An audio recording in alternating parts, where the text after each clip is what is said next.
Oxford শহর London সিটির সাথে কোনো সম্পর্ক নেই, এটা আলাদা একটা শহর। কিন্তু আনুমানিক হিসাবে বলা যায় যে এই অক্সফোর্ড শহরটার নির্ধারিত কোনো বয়স বা কত তারিখে উদ্বোধন হয়েছে সেটা সঠিকভাবে বলা যায় না, কিন্তু অনুমান করা যায় যে 1100 শতাব্দীর শুরুর দিকে, মানে 1096 সালে এই শহরের যাত্রা শুরু হয়।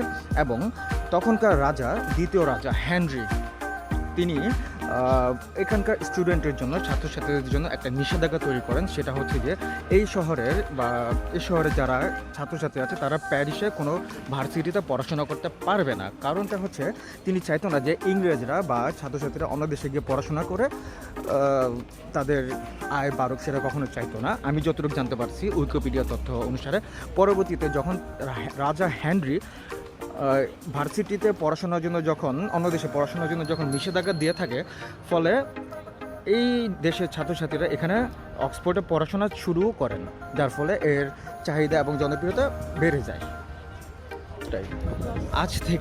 আজ থেকে যেমন 1096 সালে যখন এটা যাত্রা শুরু হয়, আর এখন বর্তমানে হচ্ছে 2024 সাল, এই প্রায় 928 বছর আগে এই শহরটা তৈরি করা হয়। এখনও এই শহরটাতে যখন আপনি আসবেন, এখানে নির্ধারিত কোনো নেই যে এটাই অক্সফোর্ড ইউনিভার্সিটি, এটা না, এটা হচ্ছে এখানে একটা ডিপার্টমেন্ট।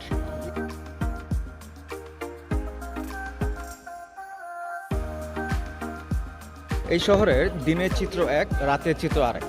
দিনের চিত্র হচ্ছে সূর্য দিয়ে ভরপুর, আর রাতের চিত্র হচ্ছে অন্ধকারে লাইট। আমরা বাসের টিকিট কাটছি মোট 3 জনের, কিন্তু মোট সংখ্যা হচ্ছে আমরা 5 জন, 3 জন প্রাপ্তবয়স্ক আর 3 জন হচ্ছে ছোট। জনপ্রতি 17 পাউন্ড করে নিয়েছে ছাদখোলা বাসে। তো এই ছাদখোলা বাসের মজা হচ্ছে কি, এই একবার যখন টিকিট কাটবেন, এই একবার টিকিট দিয়ে আপনি 24 ঘন্টা চলতে পারবেন, যতবার খুশি ততবার, মানে কার্ডের মেয়াদ হচ্ছে 24 ঘন্টা।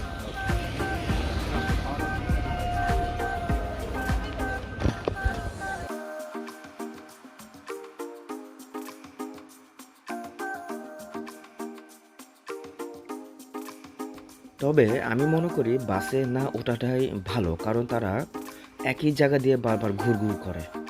যে রাস্তা দিয়ে বেরোয় ঘুরে ফিরে ওই রাস্তা দিয়ে আবার যায়। তাই আপনি যদি আশেপাশে এলাকাগুলো ভালোভাবে দেখতে চান তাহলে হেঁটে খুব আনন্দ পাবেন। যদিও রোদের তাপ অনেক সময় বেশি থাকে, আমরা যখন গিয়েছিলাম তখন রোদের তাপটা অনেক বেশি এবং আমাদের কোনো অভিজ্ঞতা ছিল না যে বাসে ভ্রমণটা কেমন হতে পারে অক্সফোর্ডে। তাই আমরা বাস নিয়েছি, কিন্তু আমাদের অভিজ্ঞতা থেকে বলতে চাই যে আপনি বাস না নিয়ে হেঁটেই দেখতে পারেন।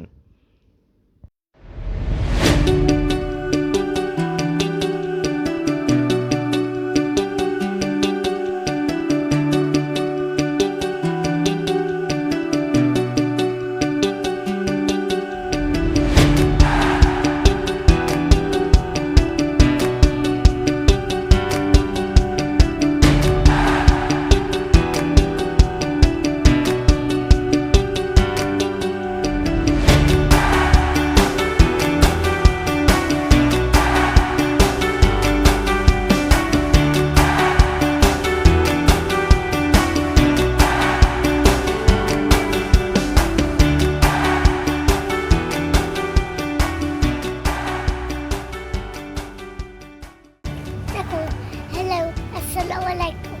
এখানে অক্সফোর্ড, এখানে এত মানুষ, এখানে এত এডুকেশন,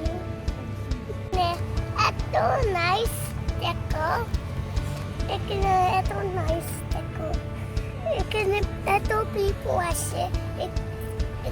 এটা এত ফার অ্যাওয়ে। তুমি একটু যাবে।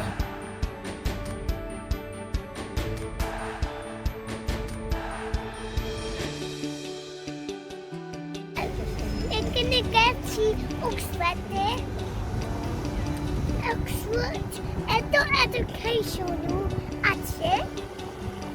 লাস্ট টাইম গেছি।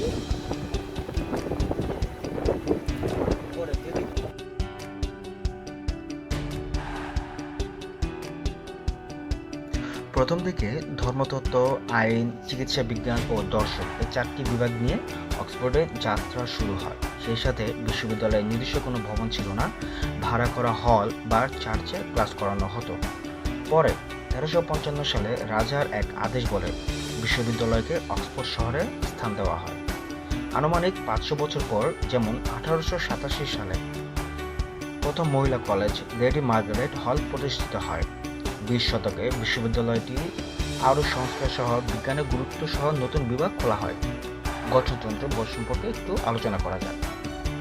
অক্সফোর্ড বিশ্ববিদ্যালয়ের 39টি কলেজ এবং 5টি পার্মানেন্ট প্রাইভেট হল এর সমন্বয়ে গঠিত, এবং 39টি কলেজের মধ্যে প্রথম সারির কলেজগুলো হলো All Souls college, Balliol college, Brasenose college, Christ Church college, Corpus college, Exeter college, Green Templeton college, Harris Manchester college, Hertford college সহ আরও বিখ্যাত কলেজ।